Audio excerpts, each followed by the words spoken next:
instead of counting to 10 to test audio, I like to give our guests 5 or 10 things to rattle off. So for you, all will be revealed a bit later as to why I chose this challenge for you, for the listener. But name 5 dishes or cooking techniques one can do in a wok. Oh, okay. Stir frying, braising, simmering, steaming, and deep frying. Great. Got it. You sound good.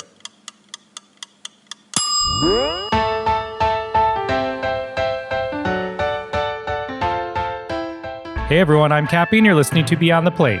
This is a podcast where we sit down with the world's culinary elite to explore their journey into the food industry and the social impact they have made in their community. If you're new to the pod, welcome. If you listened before, we're glad you're back. We hope this episode inspires you to cook or possibly do some good today, as these chefs inspire us. And we're grateful to our partners who make this podcast a reality. With that, this episode is brought to you by us. Our merchandise, otherwise known as merch. Heard. Hi, Ian. Everyone, our executive producer, Ian. Hey, Cappy. Is this the same merch that I see Jacques Papin wearing on his Instagram? Why, yes, it is, Ian. Same merch Wolfgang Puck has, and Michael Simon, and Rachel Wright. Yes. Wait. And me. Yes, Ian. It's the same merch. We are a little biased, but we love our merch, and apparently other people do too. So if you want to check out our super soft t-shirts and hoodies and hats, all you have to do is go to beyondtheplatemerch.com. We'll also link to it in the podcast player that you are currently listening on right now. Again, that's beyondtheplatemerch.com. Enjoy this week's episode. I think that was perfect. I kind of like that we did that. That was great. That was actually great. Yeah. All right, go pick up your kids. Today's guest is a chef, a dad of 2, and a New York Times bestselling author of The Food Lab, a book which won a James Beard Award for General Cooking and an International Association of Culinary Professionals Award for Book of the Year. He's also the author of one of my kids' favorite books, Every Night is Pizza Night, with illustrations by Gian Ruggiero. He's an extremely popular New York Times food columnist and the host of Kenji's Cooking Show with over 1 million subscribers on YouTube. As if that's not enough, he's an MIT graduate. Didn't see that coming, did you? Please enjoy this episode as we go beyond the plate with a man who is definitely one of my most trusted culinary resources, Chef J. Kenji López-Alt. Hello, sir. How's it going? Doing well, thank you. Thanks for spending some time with us today. Yeah, thanks for having me. So, Ed Levine, founder of SeriousEats.com, said you're the most important recipe developer to come along in a generation. How do you feel when you hear that? Ed. Well, first of all, Ed, as the founder of SeriousEats.com and my employer at the time, had some economic motivation to say things like that. But moreover, I think, Ed is kind of like, he's like family. I feel like he often feels about me like a proud father, His wife is my book agent, and we are very good friends. And if he says so, I just take it the way like a mom at their kids' violin recitals. Yeah. Okay, but the compliments don't stop there. So Iron Chef Alex Guarnaschelli, friend of the podcast, said this about your book, The Food Lab. She said, "This opus is a kitchen necessity. I'm putting mine on the shelf right next to my Julia Child book." Well, listen, it's all nepotism again. Her mom was my editor. No way. You can't trust her either. Oh my God, that's incredible. Can't trust any of these people. Okay, how about Boston chef Tony Moss? He said every time he thinks he's an expert on an ingredient, a dish, or a technique, he's inevitably schooled all over again after reading your thorough and detailed writing. So let's jump in here. I got engaged at Tony's restaurant, by the way. So again, it's just friends helping each other out. I love it. Not all of it is lies. But what do you think's the secret ingredient to the success of that book, The Food Lab? Why do you think people love it so much? I think a couple things. Part of it, I think, is the subject matter and the way I approached it. Because for me, it's like my mom moved to the U.S. when she was a teenager. She's Japanese. And my dad is from Western Pennsylvania. He's American. But my dad, very hardworking guy, was always working. And my mom, as a Japanese mother to American kids or to Japanese American kids, like she tried very hard to not just do traditional Japanese food at home. So she also wanted to introduce us to American food and get us more used to eating things that other people around here eat. So the point is that like I didn't grow up with family recipes. I didn't grow up sitting in the kitchen with my mom cooking dishes from the old country the way like a lot of older generations of kids did and like home cooks did. They learned their recipes from their parents and they continue to cook them. So I didn't grow up cooking at all. So when I did start cooking, in college. I started cooking actually after I got my first cooking job at a restaurant. But when I did start cooking for myself and for other people, I didn't have this like bank of recipes or experiences or cultural experiences to draw upon. And so for me, a lot of learning how to cook was learning from first principles and learning the basics. And, in some ways I was limited because I didn't have any experience, but in other ways it was very open. This was like at the dawn of the internet. And so you could start finding recipes from other cultures. You could start seeing videos of chefs and home cooks from other countries cooking. You started having better access to ingredients. So my approach to cooking was very much like learning from a techniques-based approach and then trying to recreate dishes I liked at restaurants and things like that. For a lot of people, I think my age, I'm 42 now. So I think for a lot of people in my generation, for whatever reason, I think most often it's probably because they had two working parents and so didn't grow up cooking at home that much. There was this whole, like a big generation of people who never learned how to cook from a cultural perspective and from their parents. And so the idea of learning how to cook from techniques and through understanding of science, I think was appealing to a lot of people then. And, and I think also what made the book appealing is like, I consider my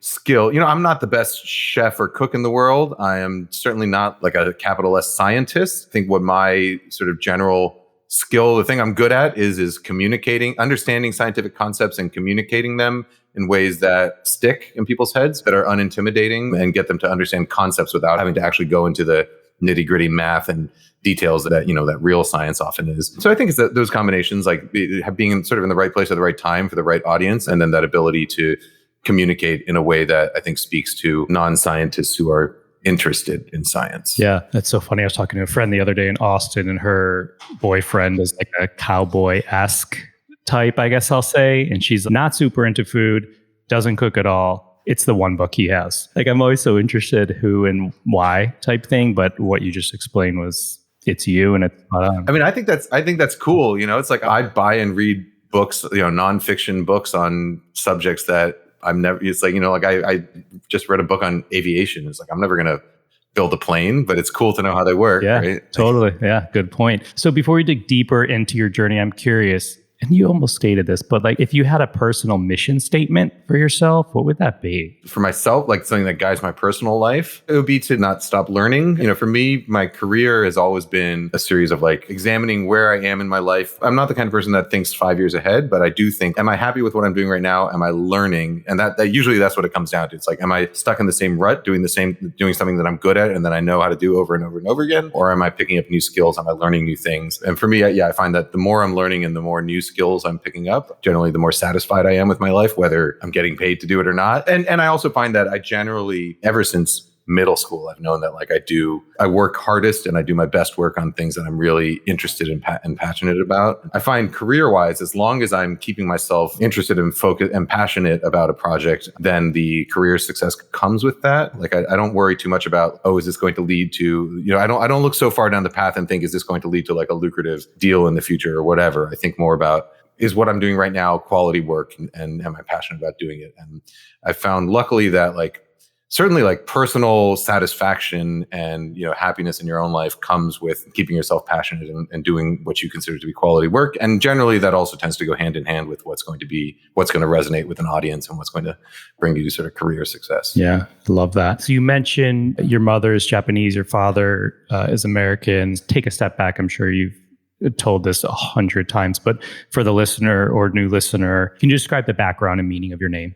My full name? Yeah. So I go by Kenji López-Alt. The J stands for James, but by the time I was in kindergarten, I asked people to call me Kenji. So I've never used James. And my parents never, even when I was a little kid, never called me James. James kind of got folded away. And then I don't know why I started adding the J. I think it was, I don't know. It's when I started writing professionally and I'm like, I guess I should have like my actual name in there, but nobody calls me James. So I just stuck the J in then. So for a while I was J Kenji Alt, like when I was writing at Cooks Illustrated. And then I got married and my wife is Colombian and she's Adriana Lopez. And so we both changed our names to López-Alt. So I'm not in any way Colombian or Latin, but my wife and I took each other's names. Nice. like it. What did the Alt family table look like as a kid? Okay, so we lived in an apartment building in New York, Morningside Heights. We lived on 10J. My maternal grandparents lived on 9J, so one floor below us. My first language at home was actually Japanese because my grandparents are Japanese. My grandmother didn't really speak any English at all. And so we grew up, my dad worked a lot. He was around and we spent a lot of time with him on weekends, but he worked and still works very hard. What's his line of work? He's an immunologist, a microbiologist. I'm sure he's working very hard right now. Yeah, COVID has everybody working right now. Yeah, everybody in that field for sure. So my mom cooked dinner for us virtually every day. And so meals were always like me. At the very minimum, it was me, my two sisters, my mom. Often my grandmother was there too. And then often my dad was there when he wasn't working. But we did have meals at the table every day. And my mom was very much one of those, I'm going to put stuff on your plate. You can't leave the table until you're finished with this type person, which was not the way I treat my own kid now, and not the way I raise my own kid to eat now. But that's, I think a lot of people that generation did it that way. And as I said, my mom sometimes would do Japanese food. My grandmother would sometimes cook Japanese food, home cooking. But more often than not, she would be cooking Betty Crocker type stuff. Betty Crocker, like New York Times recipe section stuff. When my dad cooked, his particular interests were Chinese food and Mexican food. My dad, maybe once or twice a month, he would cook dinner, and it was always like some kind of elaborate Chinese or Mexican feast. Those are actually my favorite days because those are still like two of my favorite cuisines. So, my mom, I think she did not love cooking and she still doesn't love cooking. So basically, as soon as the kids moved out of the house, she stopped cooking. She still cooks for herself sometimes, but she basically saw it as like sitting around the table. Well, first of all, it's like it was economical, right? It doesn't make sense to order food in all the time. And my parents I would not have been able to do that. But I think she also saw the value in having set meal times and having the whole family around the table. Even if we were like a very dysfunctional family, having the whole family around the table was important. And so she cooked basically for those reasons. And she wasn't a great cook, and the food we ate growing up was not great.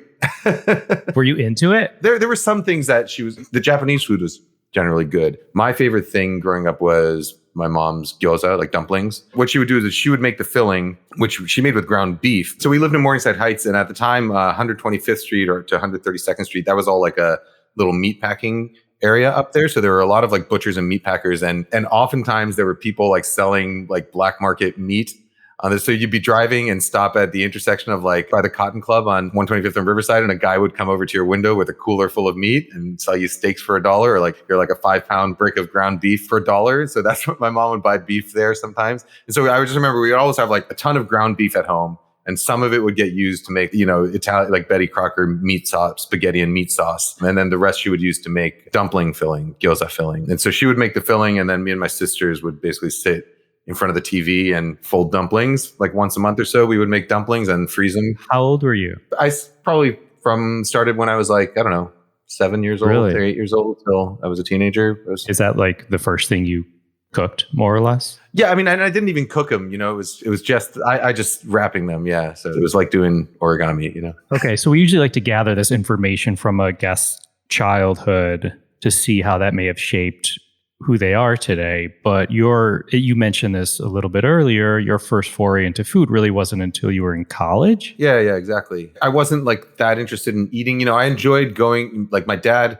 what he loved to do was to go out and find good Chinese restaurants. And so like we would do that, like go around Chinatown in New York and try and find good food. So I enjoyed doing that, but I wasn't really that into food. Like I remember in my sophomore year of college, I had a girlfriend whose parents took us out to dinner to this like fancy restaurant, Radius in Boston, Michael Schlau's restaurant. And so the three of them ordered a tasting menu, and I saw what was coming on the tasting menu. I was like, I don't want fish. I don't want this vegetable I've never heard of. And so I just ordered a steak, which is like the most boring thing you can order at a fancy restaurant, right? Yeah, I remember that. They were sitting there eating like this 9-course thing, and I just had the steak, and I was like, okay, that's fine. The summer after my sophomore year, I got a job cooking for the first time, which was just a complete accident. The summer before that, in the summer after my freshman year and in high school a bit, I'd worked in biology labs, and I sort of had this like existential crisis sophomore year of college where I was like, what am I doing? I don't actually like working in biology labs. And if I keep going down this career path, I'm going to be stuck doing this forever, or at least for decades. And so that summer I decided like, all right, I'm not going to do biology. I'm not going to do anything. I'm going to take the summer off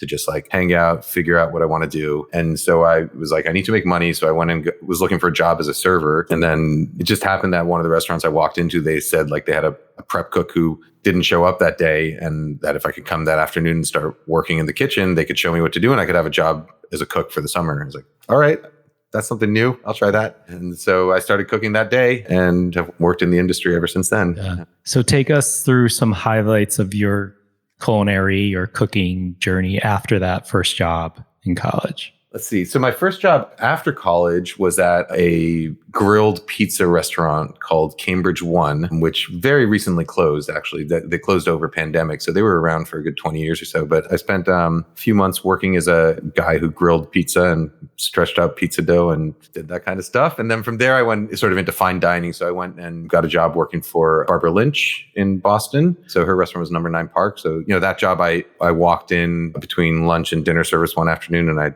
told the chef there at the time, the chef de cuisine, who's Dave Bazargan, that I wanted to learn how to cook and I would do whatever it takes. And so I got a job there. $9 an hour was the pay at the time. And I think it was the pay that I started with and the pay that I left with. Did you go there because you knew you wanted other experience or wanted to learn other technique or cuisine? Yeah, it's like when I started cooking, like my first restaurant job was at like a Mongolian grill. It was a place called Fire and Ice, where people, like an all you can eat type place, where I did a giant cast iron slab in the center of the room and put on a show.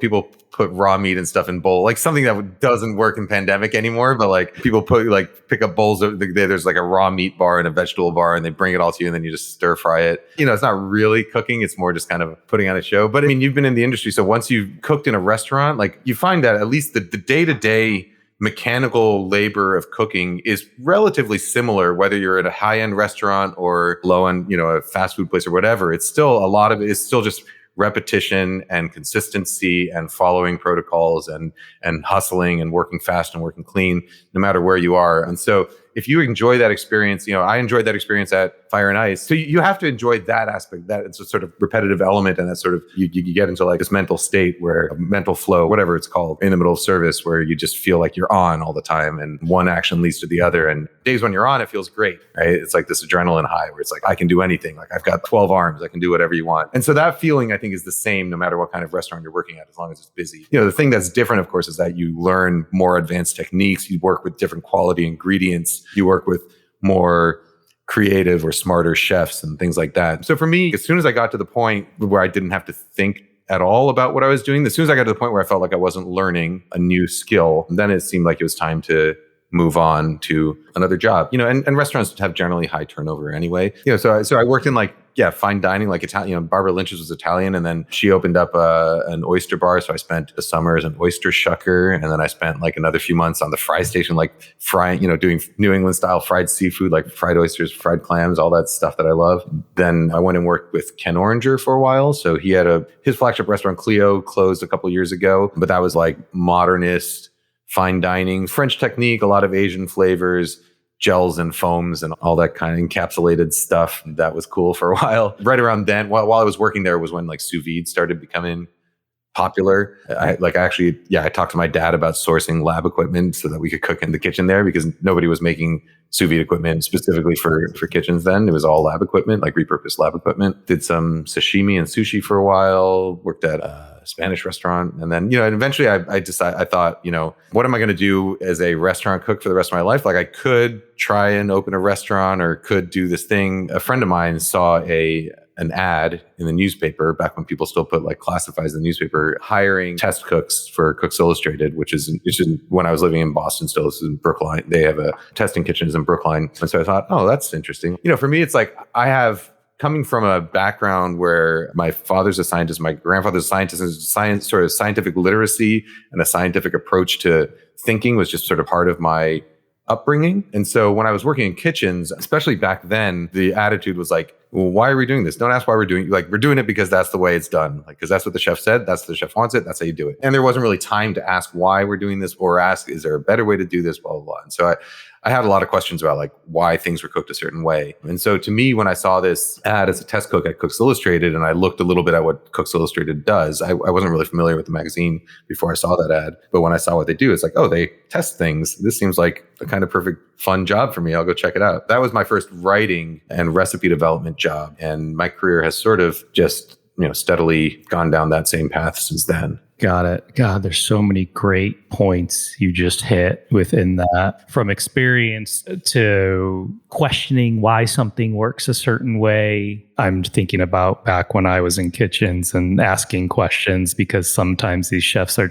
line cooks are like robots, and they learn to make a dish and they could kick ass and make a great dish consistent 50 times a night or whatever. But if they don't know why, like the purpose of an ingredient or technique within that dish, where are you going? Like, where's your growth in a way? I don't know. I think that's extremely interesting. And you give some great examples of that in a lot of your writing. I think that's hugely important for someone coming up in the industry. Yeah. And I think the industry has definitely shifted a lot in the last 20 years since I started cooking. And I think the attitude in kitchens, first of all, like the way people treat each other in kitchens has changed for the better. People, I think, communicate better and talk more, and there's more open communication there's less of this old French brigades system where there's like this, there is still a strict hierarchy, of course, but I think there's a lot more respect and a lot more openness towards talking about why things are done, as opposed to just like barking orders and following them, which I think is great. There's also extreme value, of course, in a restaurant. Like in a restaurant, consistency and speed are, of course, the most important things, right? Because it's like you got a customer waiting out on the other side of those doors. They don't care if you want to have a conversation about why you're frying your potatoes 3 times or whatever. They just want to have the dish in front of them, and they want to have it the same way they had it the last time. In a restaurant, that is what's important. When I say in a restaurant you don't have time to ask these questions, that's not necessarily meant as a knock against restaurants. That's just the way, that's just the nature of the industry and the specific parameters of running a business like that. But I do think it's cool that a lot of chefs now have like development kitchens or spend more time working with their crew on ideas, which is, yeah, it's great. For me, the analogy I use in my new cookbook, in the walk, at the beginning, I talk about the difference between recipes and techniques, and which I think is sort of analogous to working in a restaurant, following orders versus having the time to explore things more. But to me, like a recipe is more like if I want to get from my house to the post office, like I can pull up my phone and say, take me to the post office. And then I could literally like just keep my phone in front of my face, walk to the office and have it tell me which way to turn each time I get to an intersection, and I'll be able to get to the post office. But I won't really understand the general landscape of the neighborhood. I won't know where the side streets are. I won't really know how I got to the post office. I just know that I got there. And so if my only goal is to like get to the post office every day, that's all right. But then like one day, what if one of these streets is closed and I can't take that same route? Or what if it's snowing or whatever, And so you run into these things. It's like, I'm cooking the same dish, but what if like I don't have this ingredient this time? Or what if I'm cooking at someone else's house and their pots are a little different or their burners are a little bit different? At that point, understanding technique and understanding why you're doing things, to me, that's more like handing someone a map and saying, this is you, like, this is the post office. Here's a suggested route. You can follow that route if you want. But if you want to go a different route, if you want to explore the area more, like that's what understanding techniques and understanding how ingredients work together and how different techniques work together offers you as a cook. It allows you to really set your own destination and set your own goals, and I think make your food a lot more personal to what you can decide, this is what I want to do today, and you have a good idea of how you're going to do that, even without being given the direct step-by-step directions to do it. I think that's great, and we're definitely going to jump into the walk book shortly. Who did you look up to back then in the culinary world? I would say, so Jacques Pepin has always been like, I think probably one of my biggest culinary inspirations, not necessarily for the food, because I have an interest in French cuisine, but not like an extraordinarily strong interest in it, but much more for his sort of approach to education and his focus on teaching people, and also like his real non-judgmental attitude, because like he's like a great chef and he can cook side to side with some of the greatest, most egotistical chefs in the world, but he's never egotistical. And I think he has this very good understanding that like just because he can do something a certain way doesn't mean that a home cook has to be able to do that, or that a home cook necessarily should do that. And so I think it's great that his video, which I'm sure everybody who's listening to this has seen, of making omelets, right? he shows you like, here's like a fancy French omelet. This is the way, like no color. It requires a lot of technique. You stir the eggs like this. There's like, it has this perfectly soft custardy texture on the inside. It's golden. It's this perfect torpedo shape. That's how you make a French omelet. Here's another type of omelet that's brown on the outside.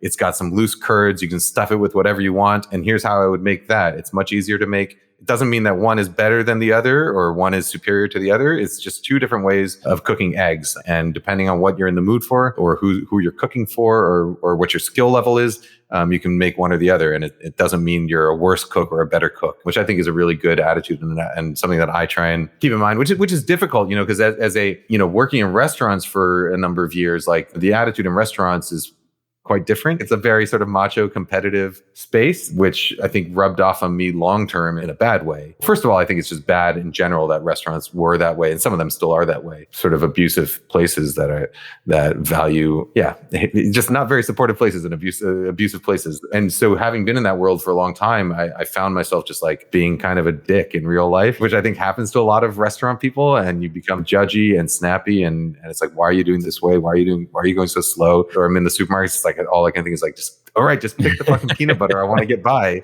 And so unlearning all that stuff has been a process and it's still an ongoing process. But I do, so like, Jacques Pepin to me, it's like someone who lived in that world, but still has such an easy demeanor and such a non-judgmental demeanor really makes me admire him. That's interesting. And for what it's worth, I kind of hear that in your writing voice when I see you write things and post things on social media, whether you're talking about a teriyaki place in Seattle or a bagel place or whatever it is. When you give your point of view, you're not putting someone down that this is the only bagel like that you need to eat. You kind of give your 2 cents on what it is you like and why. And it's cool if you like something else. I try and do that. If you look at what I used to write 10 years ago versus now, it's also quite different. Also being a father now for almost 5 years has also, significantly changed the way I interact with people because you realize, you're raising another human being and the way you behave is going to reflect on their attitude towards the world. So you better be your best possible self and not be like I always find Twitter and Facebook, they make you your worst possible self. At least for me, they did, which is why I quit Facebook and Twitter. But having kids does the opposite or should do the opposite. Yeah, no, I agree. How about now? Are there any people that you admire now in the industry? I mean, I'm sure there are, but still Jacques Pepin, he's still around and he's still doing great stuff. I don't know. I mean, I honestly don't I don't stay in tune with the industry. Like these days, I spend a lot of time with my kids and I spend time cooking at home. I'm not that widely read in what's going on in the industry these days. When I moved to Seattle like a year ago, for instance, I wanted to figure out what's going on around here and the restaurant scene and what's good to eat and stuff. And when I do that, I do a little bit of research into the people behind a restaurant. I think as someone who has some amount of influence over where other people are going to check out and eat, like you want to make sure that not only is like the food good, but that the people and the restaurants you're supporting are also good community citizens and good citizens of the world. But I don't really follow individual media characters much. I have this Double Awesome Chinese food book. Did you recommend that? I have recommended that book, yeah. I'm like, why do I have this on my desk? I feel like you may have mentioned it in a video or something. Now that let's see. I mean, they're based out of Boston. Mei Mei Kitchen is their place. So I've been to the restaurant a couple times, and I've interacted with Irene Lee and her siblings who run the restaurant on social media. It was super random. I asked the question, and then I looked over, and I had that book. I was like, did I hear about this book from him? Anyway. It's very possible. I have that book. It's a great book, and they're really nice people. Those are the kinds of people and books that I have I have it right in front of me right here. Yeah, that are very easy to support. All right. So you mentioned Jacques Pepin. You mentioned eggs. Ironically enough, I recently spoke with Chef Jacques Pepin, and he wanted to ask you, what is the most surprising thing you learned about perfecting the hard-boiled egg?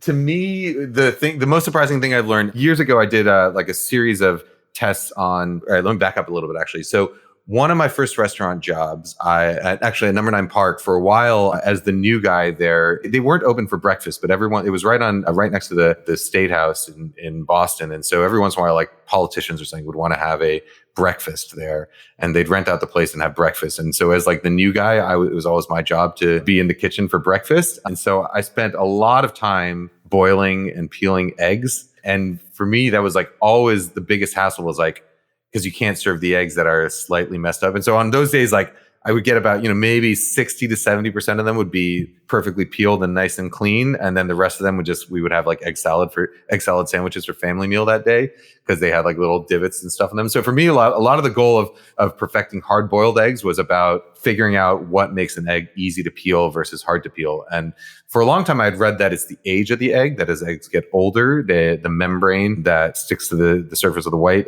weakens, and so they become easier to peel. And so I just assumed that was true. And then when I actually went and tested it, I first tested it at Serious Eats, where I did it with 100 eggs or so. I can't remember, or 100 something eggs. And I had a couple people basically blind peeling them. So I cooked the eggs using different methods. I gave people like 12 eggs, like 3 of each method or whatever, asked them to peel them. And then what we did was we both timed how long it took them to do it, counted all the sort of imperfections on the surface of each egg, and then also had them do like a qualitative assessment of like how easy was a given egg to peel. And from that, I got all this data about what makes an egg easy to peel or not. And then years later, maybe 3 or 4 years ago, I repeated this for a New York Times column. This time I did it with over 1,000 eggs, and we had 100 volunteers from the public come in to my restaurant. And this is another reason, because at my restaurant, we were serving deviled eggs. And again, you can only serve the perfect egg. So I wanted to figure out like, all right, how do we like increase the odds of getting perfect eggs and just waste less eggs? And so we actually had 100 volunteers, public, come into the restaurant over the course of the day and I sat there with all these volunteers who came in one at a time, peeled a bunch of eggs and did basically the same thing. And what we found was that basically the only thing that matters, the age of the egg doesn't really matter. Whether you use like vinegar or baking soda or anything in the water doesn't really matter. The only thing that really matters is how hot the water is before you put the eggs in. So if you start your eggs in cold water, the eggs fuse to the shell and become very difficult to peel. But if you plunge them into already boiling water or a steamer full of already hot steam, then they are much easier to peel. And that's like the night and day difference. The data was very clear. And everything else is basically doesn't matter once you get those things right. I also want to say I'm very surprised that Jacques Pepin wanted to ask this, because so now I do some videos for the Jacques Pepin Foundation and stuff. Yeah, I think he knows who I am now. But for years, I would run into him at random things. Like he came into a restaurant I worked at a couple times. He even actually once, the first time he came to the restaurant I worked at, I was making pomme soufflé, which are like these like puffy potato chips, basically. You fry potatoes, slice them with a certain thickness, fry them once, and you fry them again, and then the water vapor inside puffs up and it turns them into these kind of hollow, puffed up potato chips. So I was making those, which are a pain in the butt to make. And we served him. And then afterwards, my chef, Ken Oringer, he knew that like I was this huge Jacques Pepin fan. He's like, Kenji, like, do you want to meet Chef Pepin? I was like, are you kidding? Yeah. And so we actually like Chef Pepin came like back to the kitchen, talked to me for a while. He asked me how my day was going and how my night was going. And I told him, well, I hope like your potato chip, like your pomme soufflé were good, because like I have a lot of difficulty with them. And he actually like sat there, showed me how he sliced it. Like he talked, like he basically like gave me like a little private class. Like, I was a line cook, no reason for him to spend the time to do this, but he did. And I was just like blown away that this famous chef is here just teaching me like a nobody how to one-on-one, how to do something that I was having trouble with. So that always stuck with me. And over the years, I'd bumped into him at other events and other restaurants and stuff. And I just remember like every time I would have to reintroduce myself, he would never remember me. But now I think he finally does remember who I am sometimes. That's so funny. Okay. How do you deal with obstacles in your work? I don't know. I mean, I think it depends on the obstacle, but these days with my career, I used to be much more competitive, especially career-wise. It's like, I used to care a lot about view numbers on my articles and what other people thought of them and stuff. And these days I feel like I'm in a place in my career where I've had as much success as anyone can reasonably expect to have in their career. If my career continues to advance or whatever, then great. If not, I don't really care that much. Like I feel like I'm in a happy place in my life, and I want to focus. My main goal in life for the last couple years has basically been to de-stress and very specifically tell myself not to stop caring about the things that aren't ultimately going to affect my happiness. And so for me, like a lot of that learning process has been learning to say no when new opportunities come my way, and also like when challenges come along, to think about whether it's important. Like, there's this obstacle in front of me. Okay, like in some cases, then it's important to climb over that obstacle and keep going. In some cases, do I really need to be going down this path in the first place? Am I climbing this obstacle just so I can say I climbed this obstacle? Or am I actually going to be better off when I get to the end of this path? So part of it is just like learning what things are worth dealing with and what things aren't. And as someone who likes to spend a lot of time with my children, I find I would much rather say no to things and back off on projects and spend more time with my kids than be working all the time and not spend time with them just for whatever small incremental increase in my career success. So for instance, like I do my YouTube channel, which I started a while back but picked up during the pandemic. I found a moderate amount of success, or a good amount of success there. But my rule when I started the channel was always like, as soon as this starts to feel like work, or I feel like I'm worried about how many people are watching it, or that I'm worried that like other people are getting more views or whatever, then like I'm going to stop. The only reason it works for me is because it's easy and it's fun for me. And I think that's also, why it works for the audience, because it has this sort of like authenticity to it, because I don't pay attention to the YouTube algorithm. I don't really care how many people watch it. I just do it because it's fun for me. 10 million views later of a grilled cheese with chorizo. Yeah. Okay. So according to Seattle Times article about you, it says, I quote, "Fans claim Kenji can't be stumped." Do you remember the last time you were stumped? I can't remember a specific instance, but I'm certainly stumped. I mean, I think, one of the important lessons to learn that I've learned, I guess, since college in the last 20 years or so is it's better to say when you don't know something, and it's better to say, hey, I don't know this. Here's an expert who probably does, or here's a book where you can probably find the answer. Like pretending things, I think, is something I used to do when I was very young and didn't want to ever be wrong about things and didn't want to ever appear like I didn't know things. But I certainly get stumped all the time. But I think the difference is just like, I think my attitude is just like, if I don't know something, I'll just say I don't know it. The same Seattle Times piece I just referenced had a headline that read, "J. Kenji López-Alt is Seattle's most powerful influencer and its most reluctant one." What makes you reluctant? Yeah. I don't know. The answer is probably in the art. I didn't write the headline. I mean, I'm reluctant. I guess reluctant because I don't see myself as an influencer, right? It's like I hadn't heard of that term before a couple of years ago or like a year ago. It's difficult because as a real person, you don't ever think of yourself as anything other than a real person with like just real opinions and real feelings. And I'm just a normal person. I wake up in the morning, I go downstairs in my underwear, I make toast for my daughter. It's like I do normal person stuff. And it's just like some more people happen to like care about what I think about food than other people. So it's hard. I think it's that I don't consider myself an influencer, but other people do. And I guess that's what's important. And I guess that's what defines you as a so-called influencer, is that your opinion influences people. And so, the difficult part for me and a lot of what I've had to learn through the years is exactly how much impact my word has on different subjects. I can't pretend like the way I used to interact on Twitter like 10 years ago is the same as the way I interact I'm not on Twitter anymore, but the way I used to interact with the world 10 years ago is different from how I have to interact with the world now, because my word has more of an effect than it used to. I'm happy for my word to have like a positive effect on people, and for my word to help shine lights on good businesses or good people, or for my writing to help people cook better, to help feed their families better. Like that's all great. I love that. At the same time, it's like if I ever say anything negative, or if I say something that can be interpreted as negative, then that has an equal and sometimes even more powerful negative effect, because people love to focus on the negative stuff. You mean people interpret things as negative these days? Yeah. So it's very easy to say things that you think are harmless, or that you think are only reflecting your opinion, but then you find out, oh crap, like people completely took that the wrong way. Or my word also reflects on like even though I have no formal business arrangement with my former restaurant or Serious Eats anymore, for example, people still associate me with those places. And so my word has an effect on people who work at those places as well. So I have to just kind of always be aware of that. And that makes things nice in some ways, but also difficult. Sure. Let's talk the wok.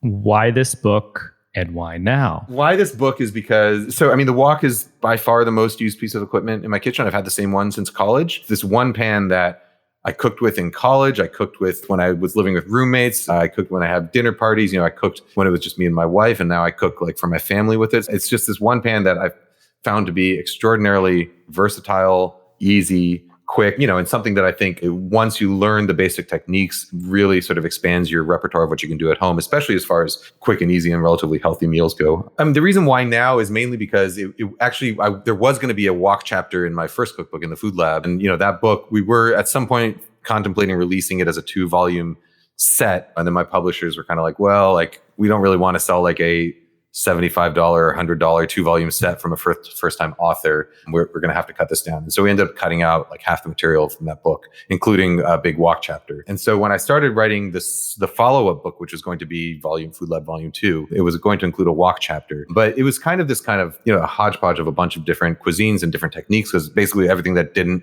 fit into the first book, which was mainly just a Western American classic stuff, the meatloaf and mac and cheese and spaghetti with meatballs, that kind of stuff was what was in the first book. And the second book was just this mix of stuff. And so I didn't really know how to start organizing it, but I basically just started writing, and I started writing with the walk chapter because it was the one that seemed easiest and I was most passionate about. And, and I had budgeted for maybe like 200 pages or so in the walk chapter, and I got like way past 200 pages and I wasn't even done with the introduction and stir fries. And so I hadn't touched on like pan frying or braising or steaming or noodles or rice or any of that stuff. And so I just basically told my editor, hey, let's just write a book on the wok, right? There are lots of good cookbooks there are good wok cookbooks, and there are good cookbooks specifically on like regional Asian cuisines that are wonderful, but I don't know of any book right now that's like specifically written for a Western audience who came with sort of my background experience, which is growing up in the US, being exposed to mainly sort of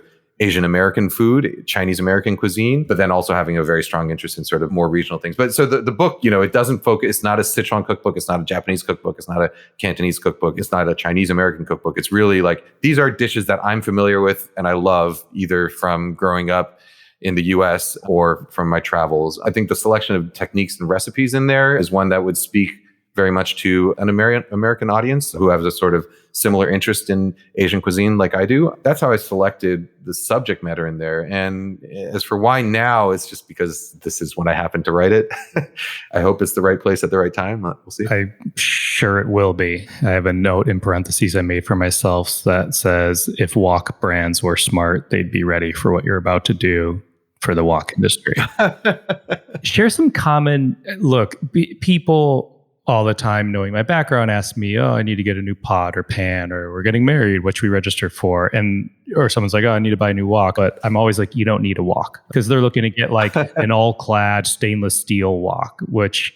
You definitely don't need an all-clad stainless correct. steel wok. And I'm like, use a big saute pan. But I'm starting to get more educated and into the wok by watching you, and I'm super psyched to dig into this book. But share some common misconceptions about woks and how you may debunk them in the book. So I think the biggest misconception about woks, and it's a totally understandable one, is that you need a very powerful gas burner to cook in one. And I think this misconception, at least in my experience, and what I think generally applies to Western audience, I think this misconception comes from the fact that most of my experience and most of our experience with, say, Chinese cooking comes from eating at Chinese restaurants. We have this weird misconception, similarly to how I think a lot of people, when they think Japanese food, they think of sushi and ramen, which is not what people eat at home. Those are specifically restaurant dishes. So similarly with wok cooking, I think people think of like Chinese restaurant style dishes, many of which, and particularly Hong Kong and Cantonese style stuff that was the first wave of Chinese restaurants in the US. And now there's, of course, a lot more regional Chinese cuisine that doesn't require those kinds of high heat cooking situations. But a lot of the dishes that we are familiar with require high heat. And so part of it, I think, is realigning your expectations, because there are literally like hundreds of millions of people in the world who cook in a wok every day. And they feed their families with a wok every day, and they just have regular home burners. Not everybody in China has a Chinese restaurant burner.